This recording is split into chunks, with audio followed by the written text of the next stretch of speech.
Malakas at matinding ulan ang dulot ng pinagsabay na habagat at bagyong Maring. 3 ang patay, 11 ang sugatan, 4 ang nawawala at halos 20,000 mga pamilya ang apektado sa pinakahuling tala ng National Disaster Risk Reduction and Management Council. Isa sa mga napuruhan ng husto ang lalawigan ng Laguna. 5 sa 7 bayang apektado roon isinailalim na sa state of calamity. Live mula sa Biñan, Laguna, may report si Mariz Umali. Mariz. Jessica, nakataas na nga ang state of calamity sa 5 lungsod dito sa Laguna dahil sa pagbuhos ng napakalakas na ulan mula pa kagabi. Kabilang dito sa mga lungsod na ito ay ang Santa Rosa, San Pedro, Biñan, Cabuyao at Calamba. At isa nga sa mga lungsod na dumanas ng matinding pagbaha ay ang Santa Rosa. Buti na lang ay humupa na rin ang hanggang leeg daw na baha sa ilang mga lugar na inikot namin. Walang tigil sa ng tubig sa kanilang bahay ang kaanak ni Mario Atienza. Umabot daw hanggang bewang ang baha sa kanilang lugar sa Purok 1 sa Balibago kaya pinasok ang kanilang bahay. Ang mga gamit itinaas na nga nila sa mga mesa o di kaya sa ikalawang palapag. Napuno rin ng putik at baha ang bahay ni Norma Sayaw kaya namomroblema sila kung paano makakatulog ngayong gabi. Matagal na raw nilang inirereklamo ang problema sa kanilang lugar, lalo't dinanas na rin nila ito noong panahon ng Ondoy at Milenyo pero wala naman daw nangyari. Ang problema, mas matindi pa raw ang dinanas nilang pagbaha ngayon. Si Laguna 1st District Representative Dan Fernandez, inabutan pa naming tumutulong sa pagtatanggal ng putik na iniwan ng hanggang bewang na baha sa Barangay Aplaya. Sa Aplaya Elementary School, inilikas ang aabot sa 250 evacuee. Ang problema, pati ang eskwelahan, binaha.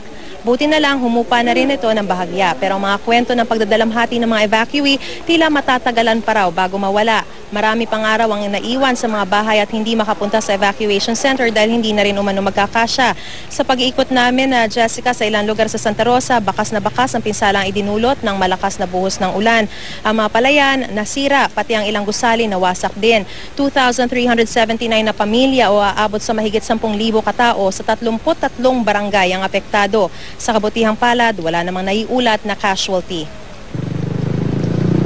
Ngayon lang nangyari to. Pero dati nangyari na pero hindi ganito kagrabe. Ang problema dito, Maris, yung Laguna Lake natin . Actually, may solusyon na ang presidente dito. Ang problema sa Laguna Lake ay napakababaw na. Maglagay ng mga impounding, small water impounding system na nakapaligid sa Laguna Lake. Na sa ganon, makuha muna yung mga tubig bago bumaba sa bayan. Aba, hindi po malaman kung paano. Kami po ay talagang nag-aalala at medyo talagang puno na po ang tubig sa kalsada. Nakakatakot po talaga dahil ang laki na ng tubig dito sa amin, dito lugar nito. Kasi nga, walang alagusan ang tubig dito. Kaya lahat ng gamit namin, pati mga kumot, mga una, wala ho. Talagang basa ho ng mga nang ulan, ng baha. Hindi ko alam mo kung saan kami mag-anak. Talagang wala ho kami bahay. Wala naman ho akong asawa, mga anak lang naman ho. Jessica, sa pag-iikot natin dito sa bayan ng Santa Rosa kaninang hapon hanggang ngayong gabi, nakita naman natin na humupa na yung baha, pero matinding pinsala at problema ang iniwan ng walang patid na pag-uulan sa buong lalawigan ng Laguna. Nagmistulang dagat ang South Luzon Expressway kaninang umaga. Sa bahagi ng Southwards Exit, malakas ang ragasan ng tubig. Hanggang baywang at dibdib na ang baha. Maraming motorista ang hindi na nangahas na dumaan pa. Umabot na kasi sa bubong ng ilang mga sasakyan ang baha. Sa tindi ng agos ng tubig, bumigay rin ang perimeter wall na nakapalibot sa Southwood Subdivision. Pinasok ng tubig ang mga bahay. Bukod sa subdivision, pinarwisyo rin ng baha ang Barangay San Francisco, Malaban at De La Paz, kung saan lampas bubong naman ang tubig.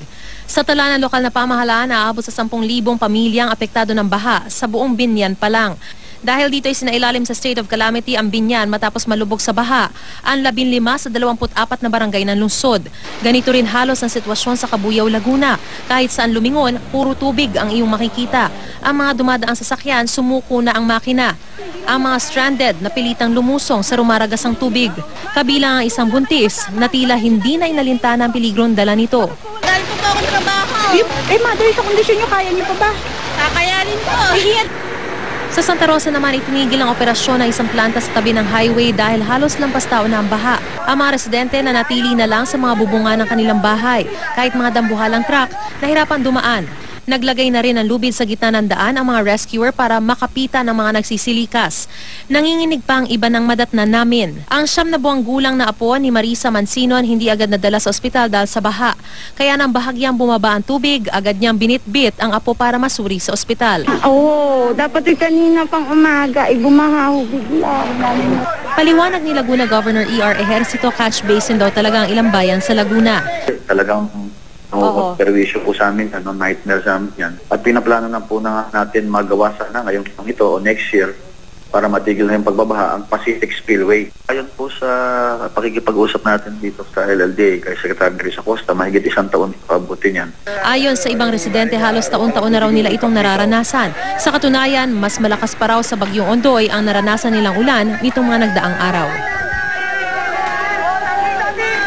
Jessica, dineklara na ni Governor E.R. Ejercito na wala ng pasok bukas sa lahat ng antas sa parehong pampubliko at pribadong paaralan sa San Pedro, Santa Rosa, Biñan, Calamba, Cabuyao, pati na rin sa mga munisipalidad ng Bae at Los Baños. Jessica? Okay, Maris, so malinaw na ang nag-cause ng pagbaha dito sa Laguna ay yung pag-apaw mismo ng Laguna Lake. Tama?